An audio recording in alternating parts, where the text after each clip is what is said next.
Bom dia a todos. Sejam bem-vindos à teleconferência da Porto Seguro S.A. para a discussão dos resultados referentes ao quarto trimestre de 2020. Agora, gostaríamos de passar a palavra à companhia. Por favor, podem prosseguir. Bom dia. Agradecemos a todos a participação na teleconferência de resultados da Porto Seguro referente ao quarto trimestre de 2020. Indo para o slide de número 4, destacamos os principais pontos.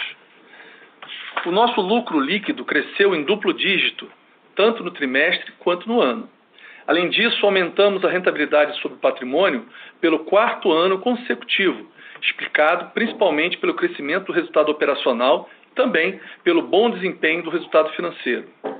A evolução da receita total acelerou no quarto trimestre de 2020, favorecida principalmente pelo aumento das vendas dos seguros de automóveis, além do crescimento em duplo dígito de negócios como os seguros patrimoniais, consórcio e as operações de CDC. Depois da resiliência apresentada no auge da crise, a partir de julho, a Porto Seguro começou a acelerar as vendas e manteve esta trajetória até os últimos meses do ano.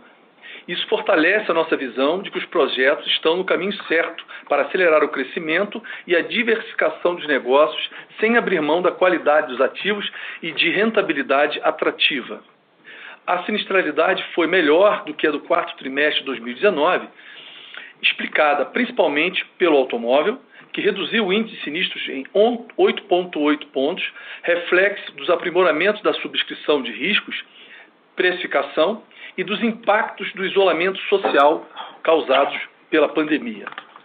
Sobre eficiência operacional, o índice consolidado de despesas administrativas e operacionais melhorou 0,5% no ano, sendo 2020 o quinto ano consecutivo de melhora neste indicador, resultado dos esforços que temos efetuados para melhorar a eficiência, principalmente através de investimentos em tecnologia e de revisão de processos.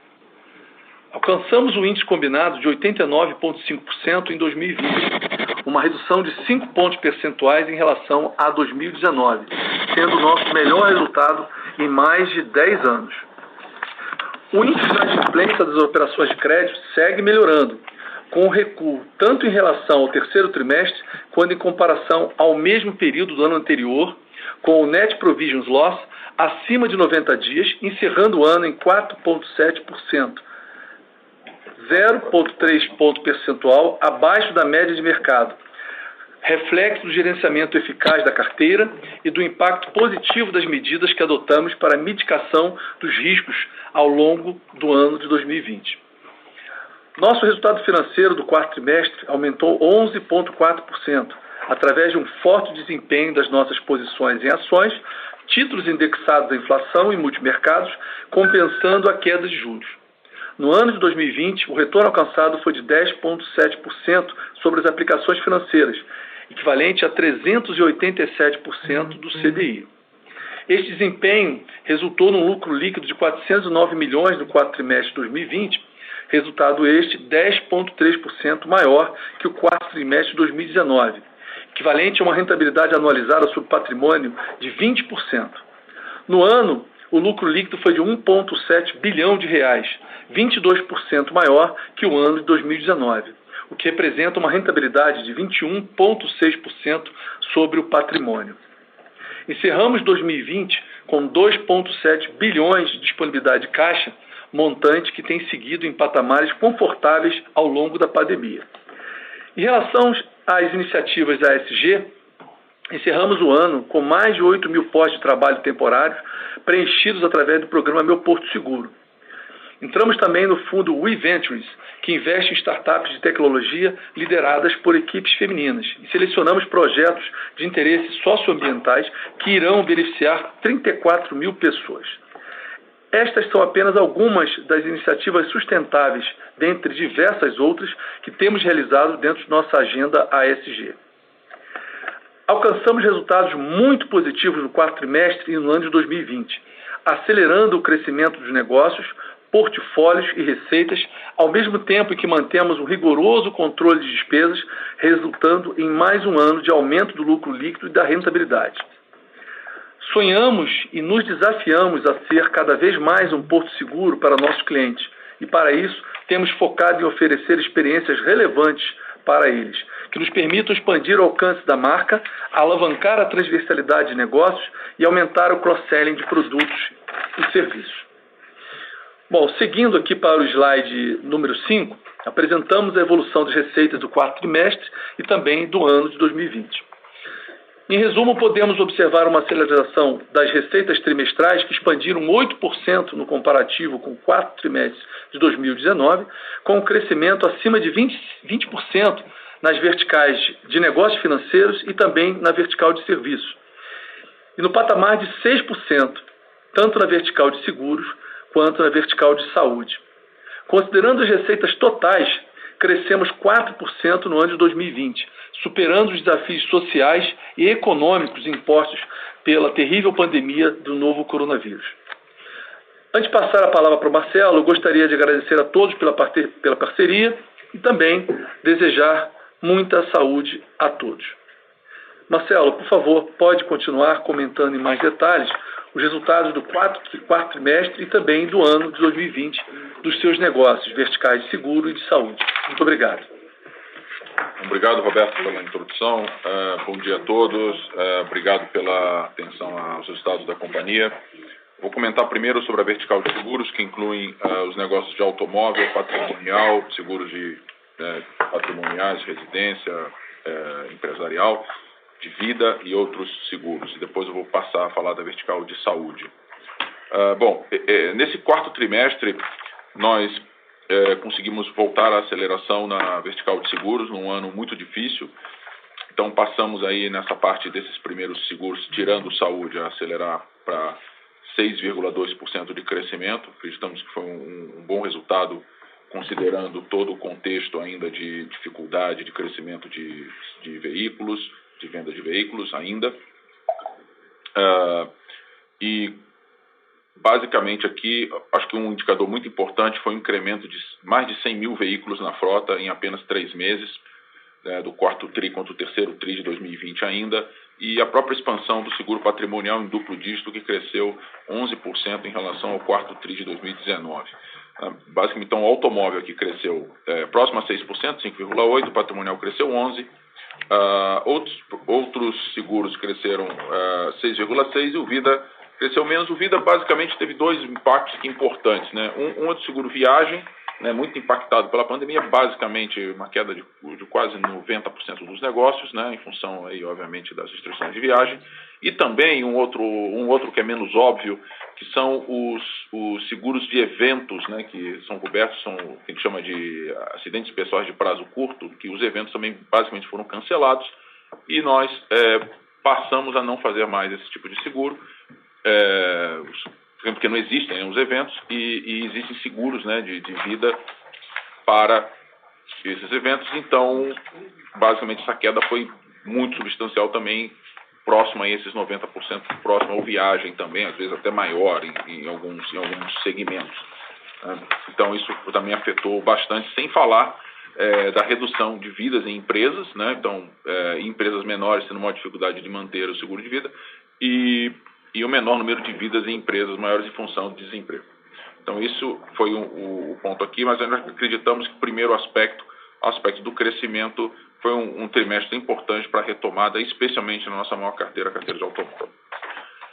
Falando um pouquinho da vertical de seguros, especialmente no lado de crescimento, agora no próximo slide 7, nós atingimos aí pela primeira vez uma receita de 2 bilhões, né, com incremento de 60 mil vidas cobertas na carteira versus 2019, um crescimento de 11% no total dessa vertical. E aqui tivemos o crescimento principalmente do saúde empresarial, né, para o odonto, especialmente em função também um pouco das restrições aí de uso da rede, um pouco mais difícil de percepção aí da utilidade cresceu menos, né? E nós tivemos aí, mas nós acreditamos que esse incremento de 60 mil vidas, num momento, inclusive, que as empresas também com uma dificuldade de empregabilidade importante, nós crescemos o número de clientes de empresas, né? De empresas, de CNPJs contratantes, cresceram aqui, bem mais até, e tivemos aí uma redução de algumas empresas que tiveram uma redução do quadro, o que é compreensível nesse momento de pandemia, e queremos acelerar esse crescimento do saúde aqui. Quando nós falamos das margens no próximo slide, né, e aqui está seguros, mas entenda-se seguros como seguros e saúde, né, o índice combinado ele melhorou ainda mais, né, 2,4 pontos percentuais nesse quarto trimestre em relação ao quarto trimestre de 2019 e 5 pontos percentuais no total do ano, versus 2019. A gente atingiu, na verdade, um índice combinado recorde, né, de 89,5. Né, no mesmo momento que tivemos também um CDI com o menor CDI histórico, né, e acho que isso é importante porque há alguns anos já havia uma tese no mercado de que teríamos dificuldade, né, de atingir um resultado operacional sustentável para poder fazer frente a um resultado financeiro num cenário de um CDI muito baixo. Tivemos um CDI realmente muito, muito baixo. Acreditamos que o piso da série histórica, agora toda a nossa visão, o Isaac vai comentar isso mais à frente, mas é de um CDI maior para frente, né? O mercado já projeta isso, mas atingimos aí um recorde na série histórica de resultados que já vinha sendo reduzido ao longo dos anos, e em 2020 veio aí esse resultado. Atingimos um retorno sobre capital nessas linhas de seguros, incluindo seguros e saúde, de 23,1% no ano de 2020, acrescentando aí quase 6 pontos percentuais em cima do resultado de 2019, que já tinha atingido um bom nível de quase 18%. Isso se deve, boa parte, à redução da sinistralidade, e aí houve alguns incrementos em DA e DO que eu vou comentar um pouco à frente no próximo slide, no slide 9. No slide 9, eu acho que quando olhamos aqui o resultado, né, no ano, né, o índice anual melhorou meio ponto, já numa série que já vinha melhorando ao longo dos anos, ou seja, desde 2016 nós reduzimos nominalmente 9,5%, contra um IPCA acumulado de quase 17%, então uma redução bastante significativa nas nossas despesas administrativas e operacionais. Esse incremento de 0,5% aqui, ele não é um incremento recorrente. Basicamente, nós tivemos dois incrementos, uma de um PDD no saúde, cerca de 13 milhões, que está na DO, em função da postergação dos reajustes definido pela ANS em função da pandemia, que nós provisionamos e de forma conservadora, como deveríamos fazer, e pode ser revertido dependendo de como consigamos ou não fazer esses reajustes a partir agora deste ano. Então pode ser revertido, né, dependendo de como aconteçam as negociações com as empresas. Isso foi em função de medidas extremas tomadas em função da pandemia. E também fizemos uma campanha de incentivo, que foi um one-off, né, uma campanha de incentivo específica para acelerar vendas de automóvel no Banco Itaú, né, que também acreditamos que valeu a pena fazer esse incentivo, que caiu também em DO, para ajudar numa aceleração num cenário que tínhamos margem para fazer isso. Então, também não é algo que vai ficar se repetindo. Então, para deixar isso bem claro de que não é uma tendência de reversão, e nós continuamos aqui trabalhando, né, na contínua redução da DA mais ADO. Então, isso aqui são efeitos pontuais. Então, resumindo, de 2016 a 2020, tiramos aí basicamente quase 3,5 pontos de DA e DO percentualmente. Bom, dito isso, gostaria de passar aqui a palavra ao meu colega Marcos Loução para comentar sobre a vertical de negócios financeiros. Gostaria de agradecer aí a todos pela atenção, e aos nossos corretores e funcionários pelo excelente resultado de 2020. Muito obrigado. Obrigado, Marcelo. Bom dia a todos. Dando continuidade, vou falar um pouquinho dos negócios financeiros e de serviços. Nesse slide a gente está falando aqui do crescimento das receitas dos negócios financeiros, que atingiu acima de 20% comparado com o trimestre anterior, e impulsionado principalmente pela consolidação de uma estratégia que nós temos agora, também de ampliação do nosso foco em financiamento de veículos, que aqui a gente chama de CDC. Basicamente, o CDC que a gente tem de receitas aqui é o financiamento de veículos com esse crescimento. Também falando um pouco do crescimento da distribuição de negócios. A gente tem a distribuição ainda concentrada em crédito e financiamento, que é a nossa financeira, mas já percebemos uma relevância também em riscos financeiros e consórcios. A gente vai começar a mostrar isso daqui de uma maneira mais consistente para vocês, porque a nossa ideia é diversificar também dentro da vertical financeira. E também gestão de ativos, né? Falando especificamente de cada uma das carteiras, o cartão e o financiamento cresceu 3%, impulsionado basicamente pelo crescimento da própria carteira do cartão, que atingiu 7,9 bi no quarto trimestre, um crescimento de 21% em relação ao mesmo período do ano passado, e financiamento de veículos, que continua crescendo bastante, com 36% de crescimento, atingindo 100 mil contratos, né, já no quarto trimestre. Riscos financeiros cresce aqui 73%, esse 73% aqui não tem uma adequação de como a gente distribui esses contratos, que agora, pela legislação, ele tem o contrato total do aluguel, né? Então por isso 73%. Desconsiderando essa questão de regulamentação, o crescimento está em 15%, também um crescimento bastante expressivo. Consórcio com crescimento de 34% também numa estratégia que nós temos de alavancar principalmente o consórcio de automóveis também. Tanto o consórcio de automóveis quanto de imóveis cresceu a base de clientes a mais de 10% nesse quadrimestre. Dando um zoom no próximo slide, especificamente na nossa financeira, que a gente chama de PortoSeg, total de receitas 3% de crescimento no trimestre, e 8,4% em relação ao ano. Nossa carteira de cartão de crédito a vencer com 6,8 bi, empréstimos e financiamentos 2 bi, e o cartão de crédito parcelamento e rotativo, que gera juros aqui para a gente, de 1 bi, 100 milhões. Cartões ativos, que é um número que a gente persegue bastante. Aqui a gente tem um indicador bastante nervoso, que é cartões que usam todos os meses, né, 30 dias, a gente chama de ativação de 30 dias, com um crescimento aí de 12%. E o total de cartões em unidades, um crescimento de 9,7%. Ainda solidificando a estratégia da gente continuar crescendo bastante em cartão e financiamento de veículo. Abrindo um pouquinho a questão de inadimplência, a gente continua com uma inadimplência comparada com o mercado com queda, um pouco mais próximo aqui o mercado, terminando com 4,7 e a Porto com 4,4, né? Mas tivemos o pico no segundo trimestre e já caímos aqui, tanto no terceiro quanto no quarto trimestre, de acordo com as evoluções aqui, muito em função de políticas que a gente tem adotado na recuperação, e a gente acredita que esse número é bastante consistente, mesmo agora com esse momento ainda de pandemia, que a gente está percebendo que os números ainda não degridem, né? Com relação ao índice de cobertura de risco, a gente está com uma cobertura de 146%, com um custo de risco de 36%.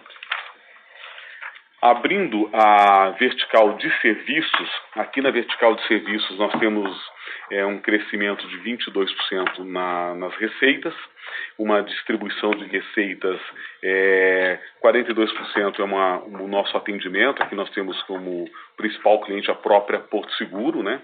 Mas nós temos também outras empresas, e a nossa ideia, inclusive, é começar a olhar isso diferente também.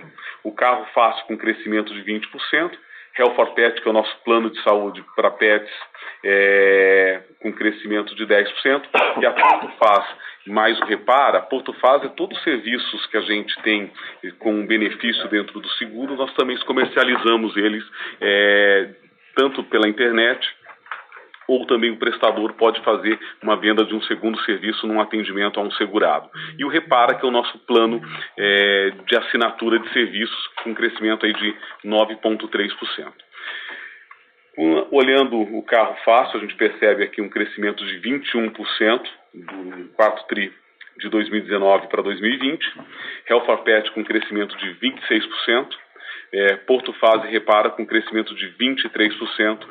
E no carro fácil, inclusive, a gente está agora consolidando para o mês de fevereiro mais uma cidade que a gente vai abrir a comercialização do produto, que é Curitiba.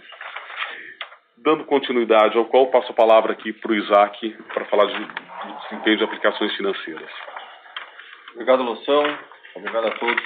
Bom dia a todos. Falando um pouco aqui sobre o nosso resultado das aplicações financeiras, acho que tivemos um trimestre bastante forte, muito em função da forte alta do mercado acionário, e principalmente da performance do setor bancário, que era uma posição relevante em nosso portfólio. Na parte de títulos ligados à inflação, também fomos beneficiados pela forte alta no último trimestre, tanto do IPCA quanto do IGPM, e também tivemos um ganho vindo das nossas alocações em fundo multimercados.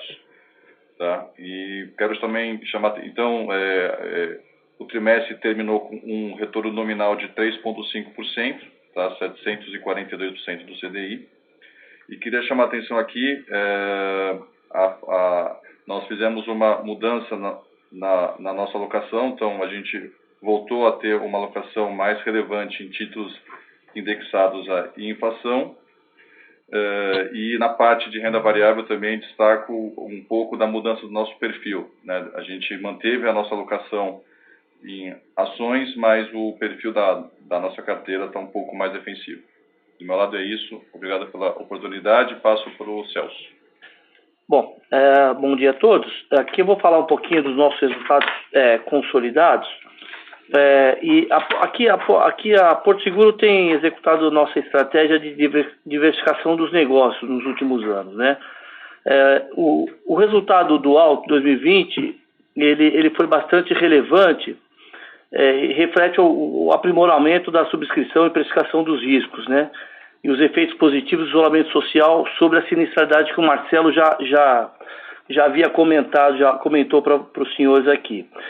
No gráfico que eu mostro aqui, o lucro consolidado de 1 bilhão e 700 praticamente, a gente mostra aqui o lucro desde 2016, a gente mostra um crescimento constante do lucro aqui, um crescimento médio de quase 16%, aqui um CAGR de quase 16,5%, quase 17% de 2016 a 2020. Então a gente mostra aqui um crescimento constante nesses últimos anos. Então isso aqui a gente mostra também, principalmente a diversidade da distribuição do lucro. Então a gente mostra que mesmo o automóvel tendo um lucro extraordinário aqui em 2020, né, com a nossa subscrição, citação e também o isolamento social, ele não representa mais, em nenhum desses anos, ele representa menos de 50% do nosso lucro consolidado. Aqui em 2017 e 2019, representando 30%, 32% e 31% do nosso lucro, né? Essa é a nossa estratégia de diversificação tem funcionado, tanto na perspectiva de receita, tem diminuído essa dependência, e também na estratégia de lucro também tem diminuído. Claro que esse ano de 2020 foi um lucro extraordinário do automóvel, bastante elevado, mas mesmo assim representou 45% do nosso lucro consolidado. E aqui, no gráfico da direita, a gente vê que trimestralmente também a gente percebe que o lucro do primeiro trimestre ele foi menor, né? A gente tem aqui a diversificação também dos lucros. A gente já percebe que no quarto trimestre o automóvel já volta aqui a representar 36% do lucro do consolidado, que volta aqui para uma representatividade média que a gente entende do consolidado. Então, a gente mostra que a diversificação do nosso portfólio tem funcionado, nossa estratégia, muito bem.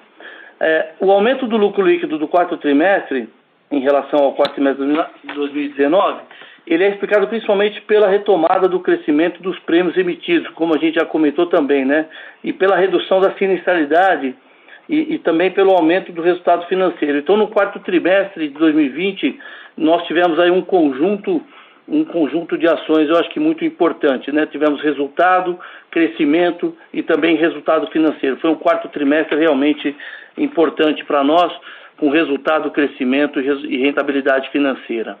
E aqui a gente mostra também o que aconteceu com o ano, né? Nós tivemos um primeiro trimestre com resultado bastante complicado, porque nós tivemos uma queda de bolsa de 115 mil pontos para 68 mil pontos no primeiro trimestre, então a gente sofreu bastante lá, perdemos quase 100 milhões de reais na bolsa. e nós investimos, dobramos a aposta em renda variável, aplicamos mais naquele momento e conseguimos reverter nossa posição de rentabilidade em renda variável durante o ano.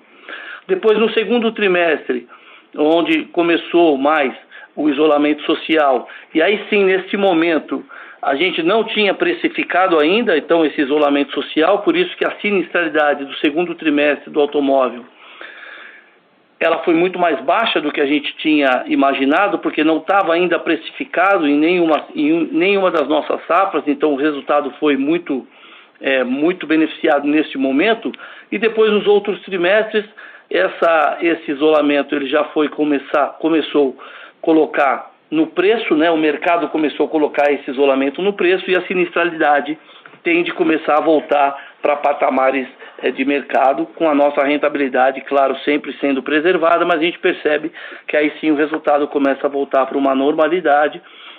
Ainda não estamos na normalidade, estamos abaixo do que a gente vinha praticando, mas ela já volta para uma normalidade. A gente vê que nos outros trimestres os resultados já ainda acima do que a gente praticava, mas menor do que o segundo trimestre que a gente vê aqui. Então, e a nossa rentabilidade anual, a gente percebe aqui também numa rentabilidade também em torno de 19% e aqui atingindo 21% em 2020, mas a gente percebe aqui também uma constância de rentabilidade entre 19% perto dos 20% aqui nos últimos anos. Então, a gente mostra aqui uma busca, né, pela rentabilidade que a gente tem conseguido alcançar nesses últimos anos, né?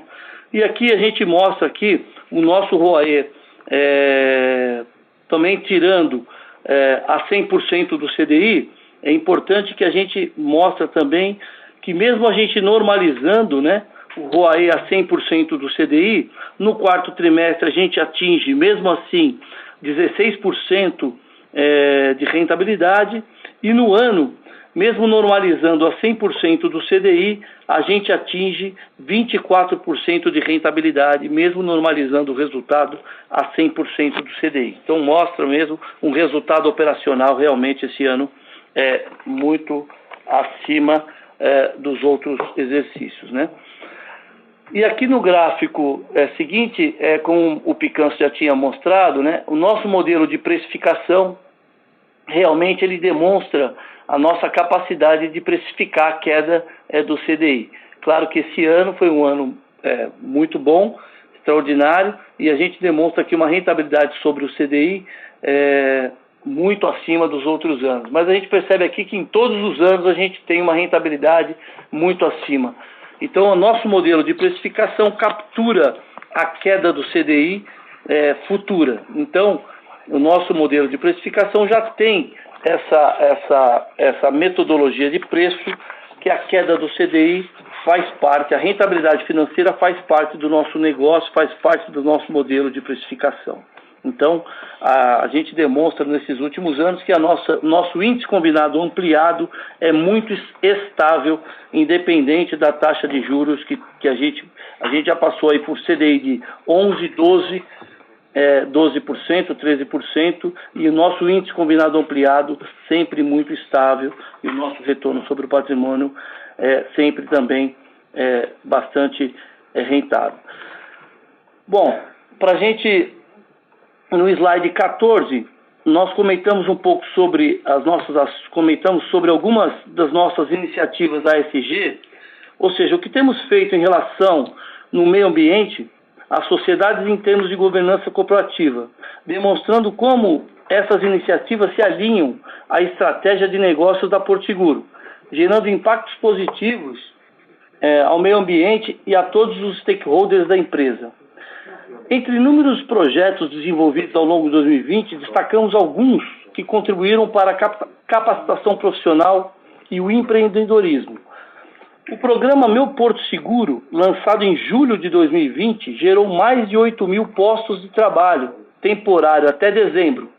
Os participantes estão recebendo uma renda mensal de R$ 1.500 pelo período de 3 meses, sendo treinados e capacitados para voltar ao mercado de trabalho.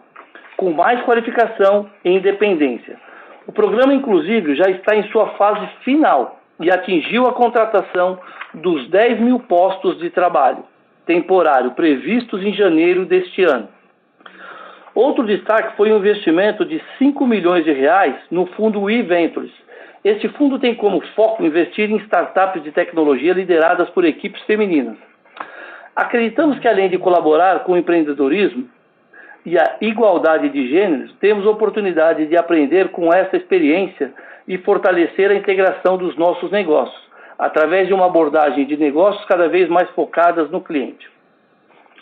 Concluímos também mais um ciclo de investimento social privado, em que foram selecionados 10 projetos que irão receber 6,4 milhões de reais em investimentos, beneficiando mais de 34 mil pessoas.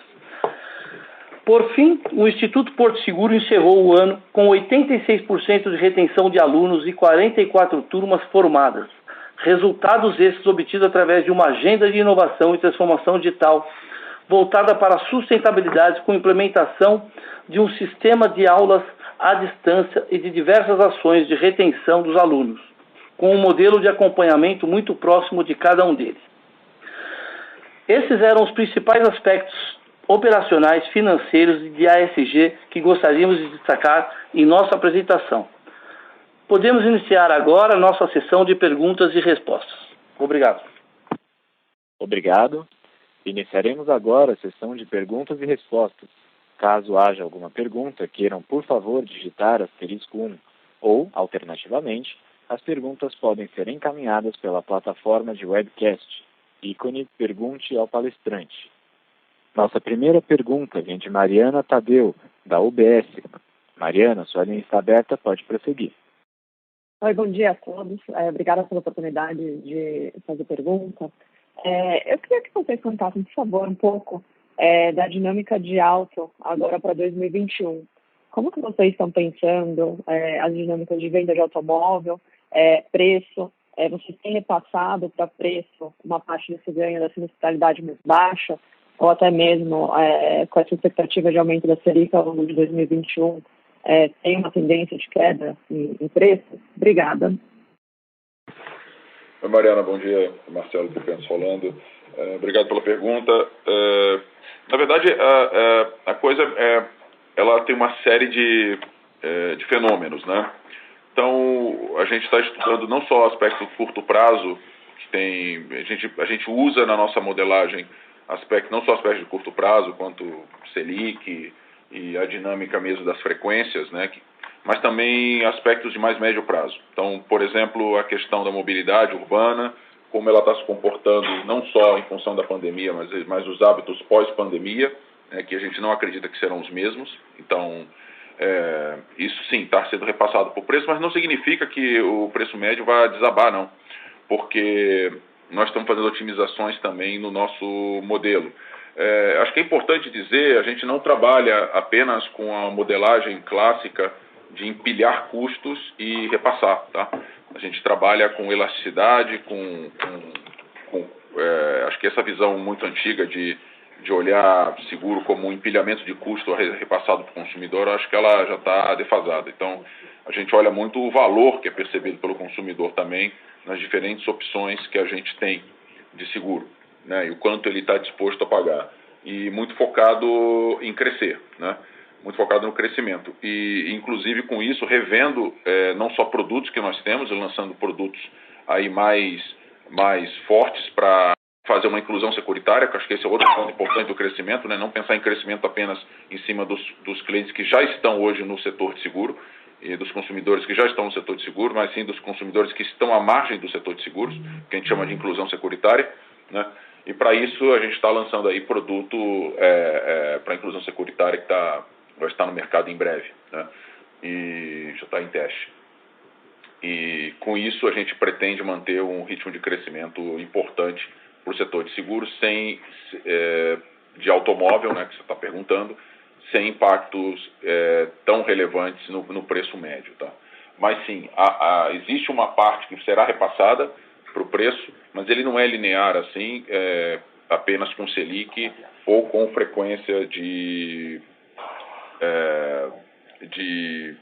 de furto e roubo e colisão. E para dizer mais uma coisa, inclusive, o nível de sofisticação do nosso modelo, ele também separa muito claramente a parte de mobilidade, que tem sido diferente, inclusive, por região, por renda, por idade. Isso tudo é muito diferente, tá? A gente acha que tem massa crítica hoje para separar isso muito claramente, né? Os consumidores não se comportam da mesma forma também com a pandemia.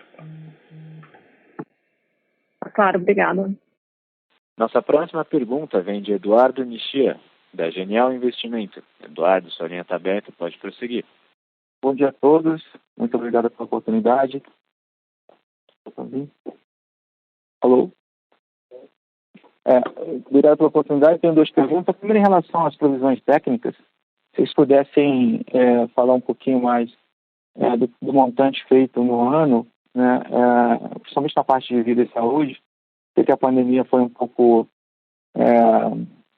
atípica, né, nesse período de 2020. Se eu pudesse nos abrir um pouquinho mais sobre o que foi feito em termos de provisão técnica nesses dois segmentos, eu agradeço. Não só no quarto tri, mas também no ano todo. E também, se pudesse falar um pouquinho mais desse produto de inclusão securitária, né, o que vocês estão pensando, se é aquele produto mais barato, usando peças não vamos dizer assim, de fábrica, né, mas peças oficiais, que é esse produto, e quando que vocês vão introduzir esse novo produto ao mercado, e qual o mercado que vocês pretendem atacar, se é São Paulo ou se são outras regiões. Obrigado.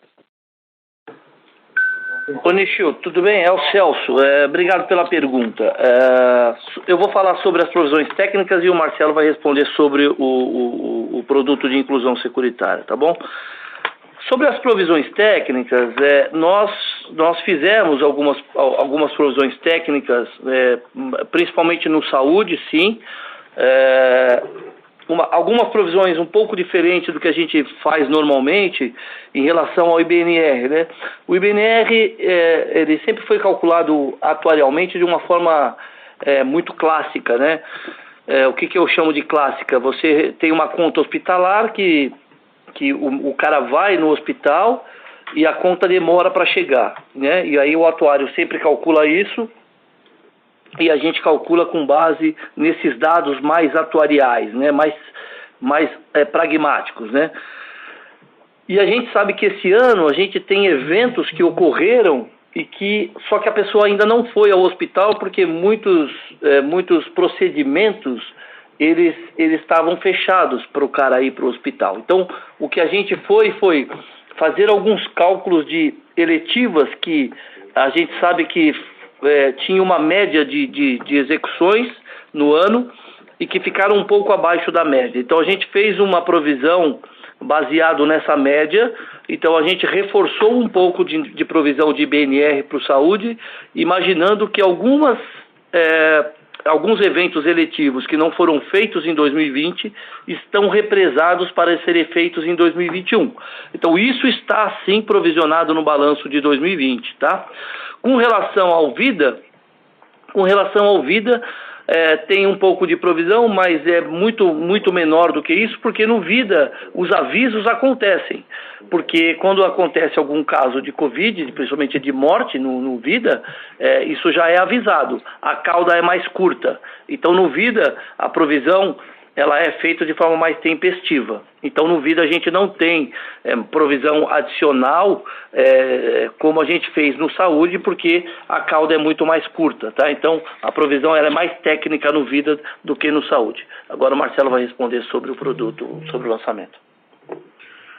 Sim, Nishio, bom, obrigado pela pergunta aí. De fato, nós com a liderança de automóvel, né, e aí beirando sempre os 30% de market share, aí sempre um pouco menos, um pouco mais, flutuações naturais, nós acreditamos sim, muito importante ter esse produto.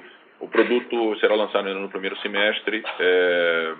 Temos um cuidado de que seja realmente um produto que possa incluir novos consumidores. A ideia não é canibalizar e ter produto para que seja apenas mais barato para quem já tem seguro, e sim para que de fato atraia quem não tem seguro. Sabemos que existe um arrojo necessário para correr riscos de incluir muitas vezes um consumidor que não é hoje aceito pelo mercado ainda, né?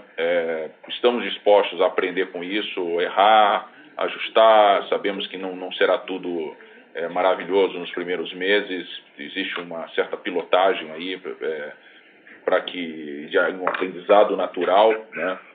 Mas como líderes de mercado, a gente acredita que a gente tem que estar à frente desse processo de inclusão, né?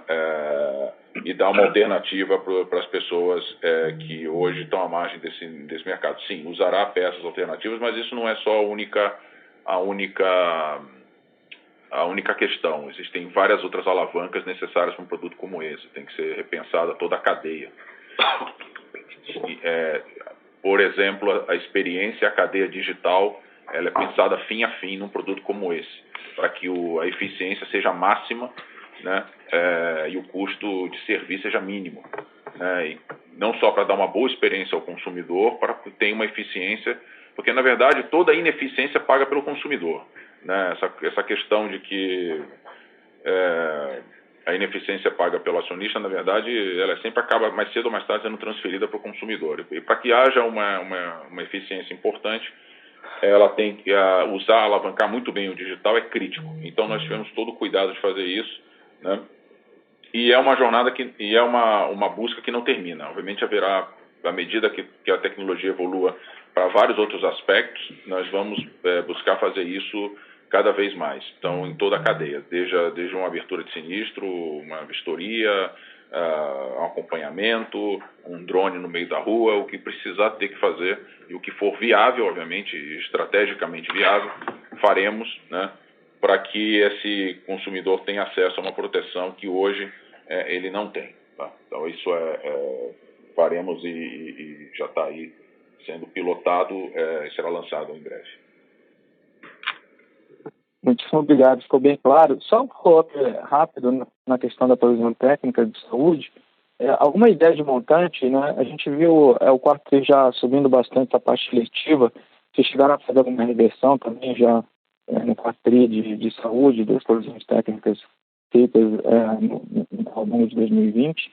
E se puder dar uma ideia assim, de quanto que foi colocado em adicional aqui, acho que ajuda bastante a ter uma ideia do quão preparado vocês têm para aguentar esse impacto que deve ter agora no começo de 2021. Obrigado. Então, Nishan, é muito difícil a gente saber exatamente, porque a provisão técnica ela sempre tem bandas, né, tem variações de provisão, né? Então, assim, o que a gente tem em mente de provisão de BNR para estes eventos, a gente estima entre 35 e 45 milhões de reais para esse tipo de provisão, né?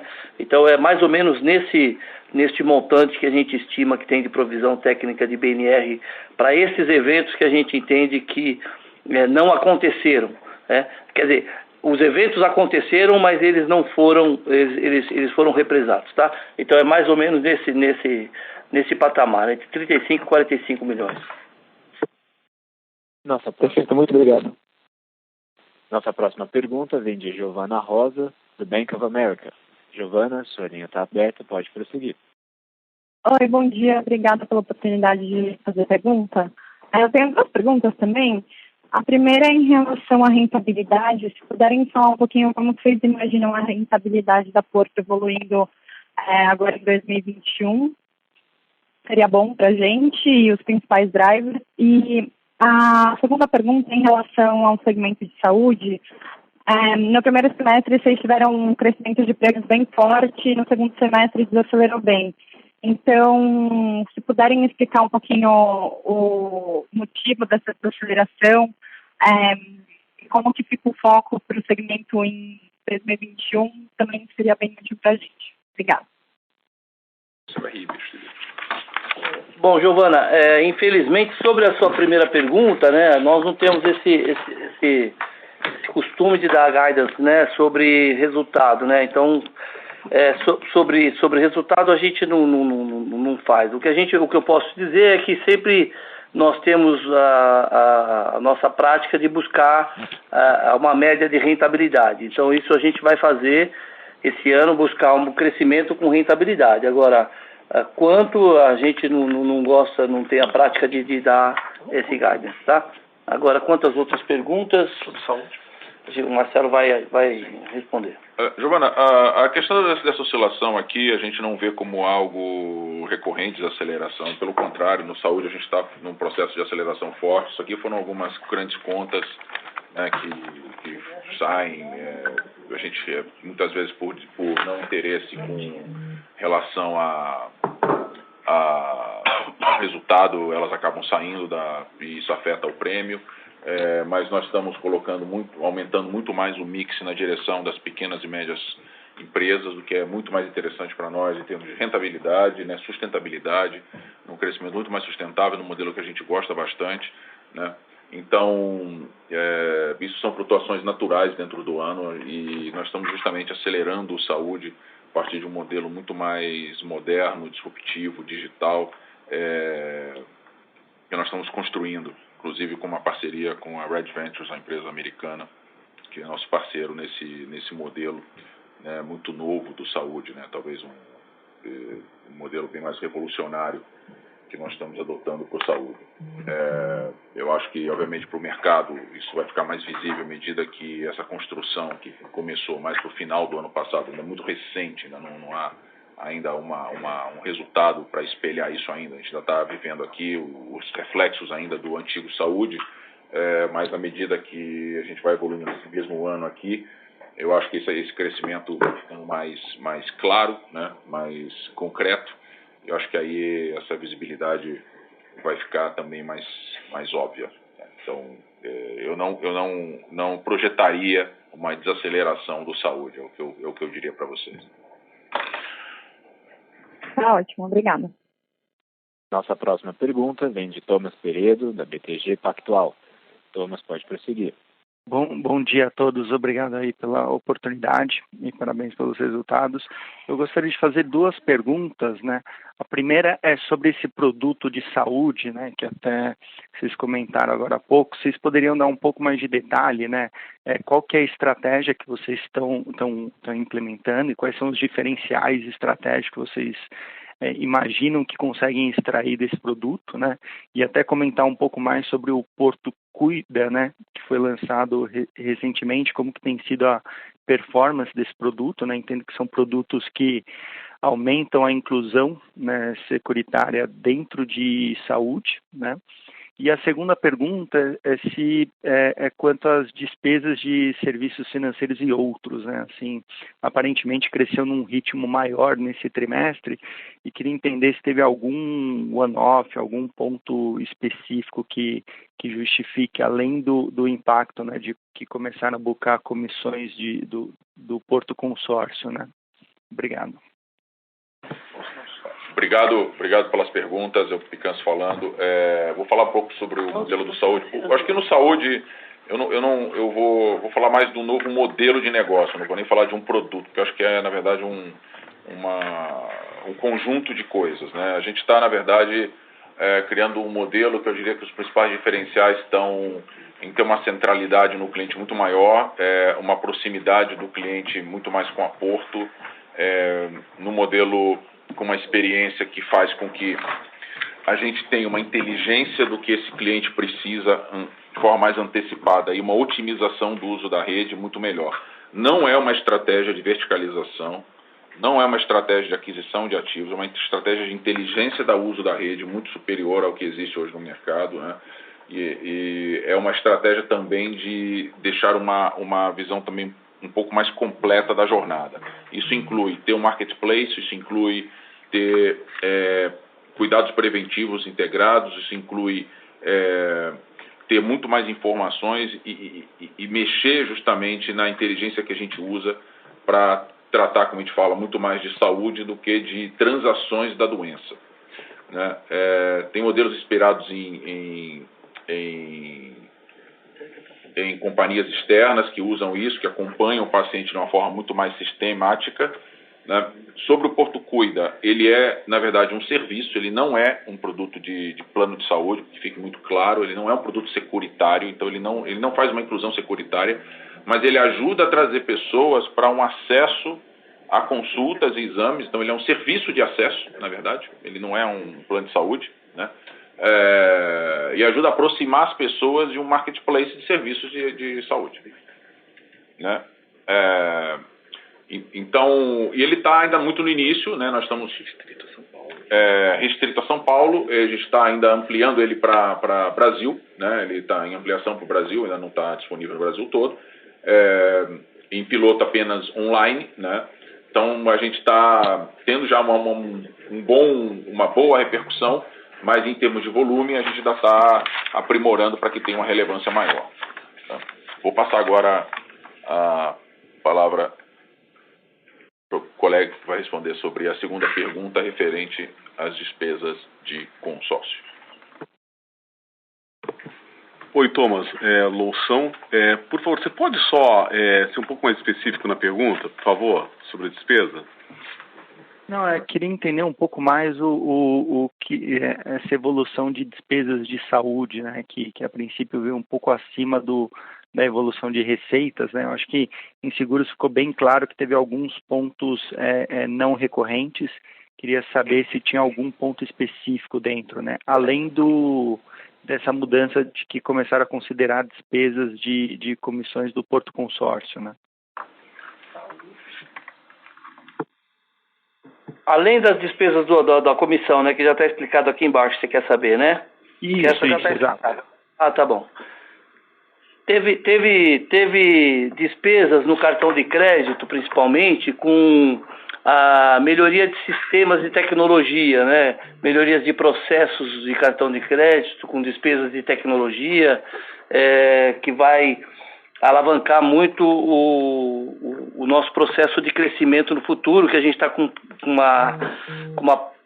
uma perspectiva de crescimento muito grande na linha de cartão de crédito, na linha de CDC, que cresceu 34%, então a gente está preparando o sistema, melhorando o sistema, todo o fluxo para ficar mais digital, para ficar mais...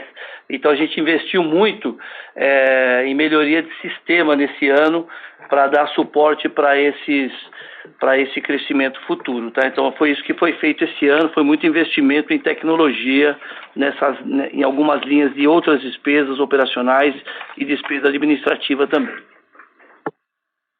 Perfeito, obrigado.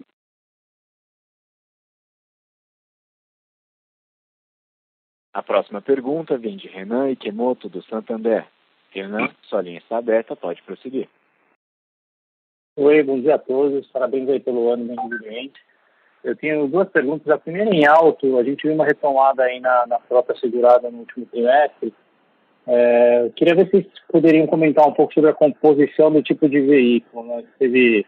Estão vendo alguma mudança entre novo, usado, segundo de carro usado? E como é que vocês veem essa evolução para frente em 2021 e se isso deve ter alguma mudança no preço médio por mudança de nível. E a minha segunda pergunta é sobre saúde. A gente teve um quarto trimestre aí que foi impactado aí em termos de sinistralidade, né? Você teve uma retomada aí de alguns procedimentos eletivos, mais o coronavírus impactando. Mas pensando mais a longo prazo, assim, na nossa cabeça, eu acredito que a sinistralidade deve ser menor do que o histórico, por mudança de comportamento das pessoas e ajuda de telemedicina. Mas como é que deve ser a sinistralidade desse ano aqui? Acho que é um ano ainda de ajuste, né? Você tem vacinação por um lado ajudando, mas você tem ainda alguns procedimentos eletivos retomando. Como é que vocês comparariam a sinistralidade de 2021 versus 2019? Deveria já voltar ao patamar ou ficar alguma coisa abaixo? Eram essas duas perguntas do meu lado. Obrigado, pessoal.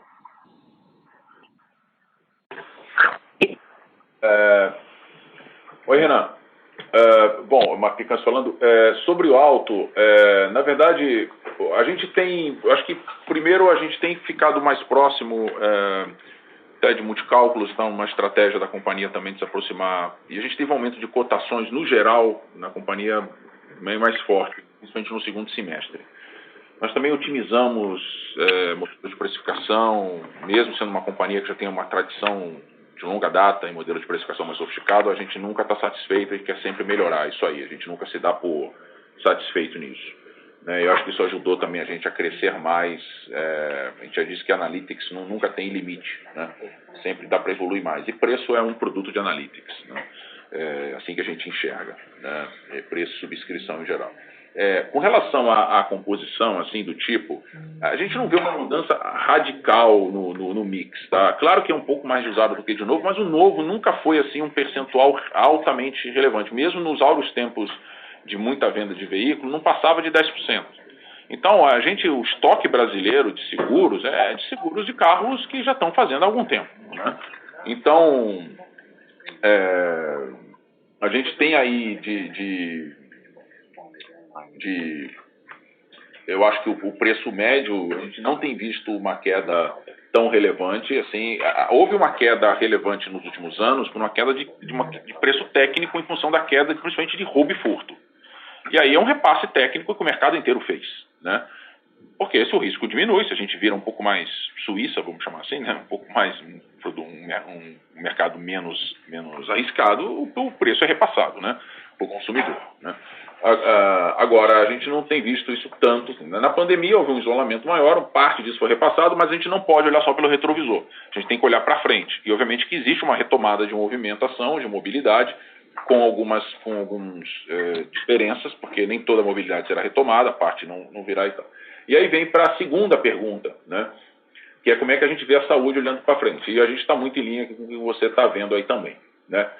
Sim, houve aumento de sinistralidade por um represamento, até porque pacientes crônicos não podem esperar muito tempo mais, uma hora que o sujeito tem que ir lá, né? E aí houve, Por outro lado, ou seja, houve uma volta de algumas eletivas que estavam represadas, mas não quer dizer que elas não vão ficar voltando todos os meses, né? Havia um represamento que foi feito.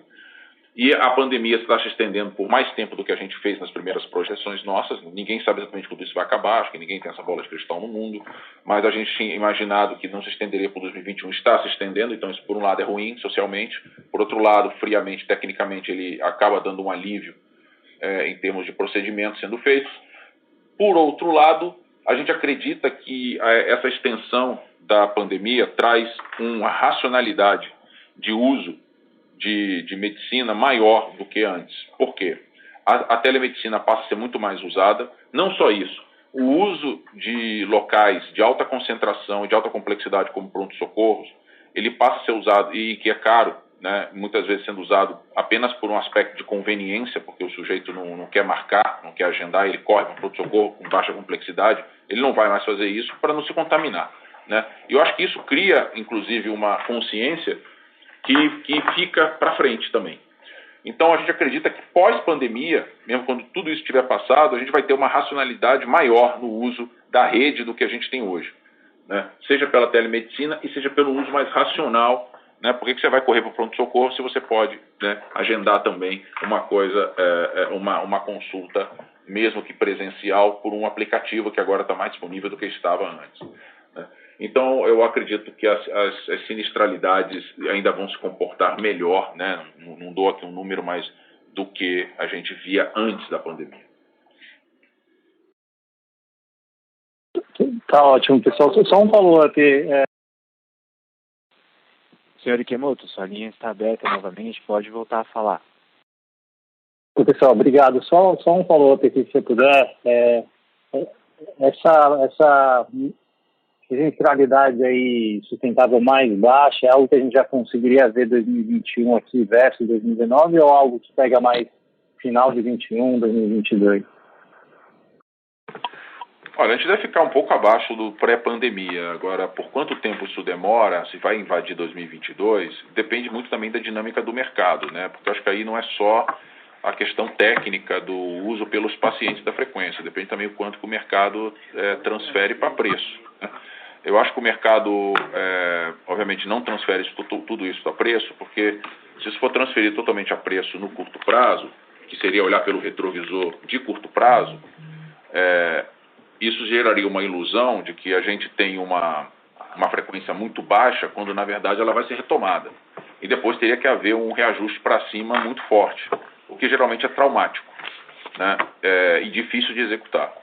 Então, acredito que, em função disso, isso não aconteça assim muito rapidamente em 2021. Porém, em 2022, pode ser que aí já tenha uma compressão um pouco maior. Mas a gente precisa aguardar para ver, difícil dizer. Tá ótimo, super claro, obrigado. Próxima pergunta vem de Luiz Fernando Azevedo, do Banco Safra. Luiz, pode prosseguir. Bom dia a todos. Minha pergunta é com relação ao segmento financeiro, né? Quanto que vocês imaginam que possa crescer a carteira de crédito, né, e a receita?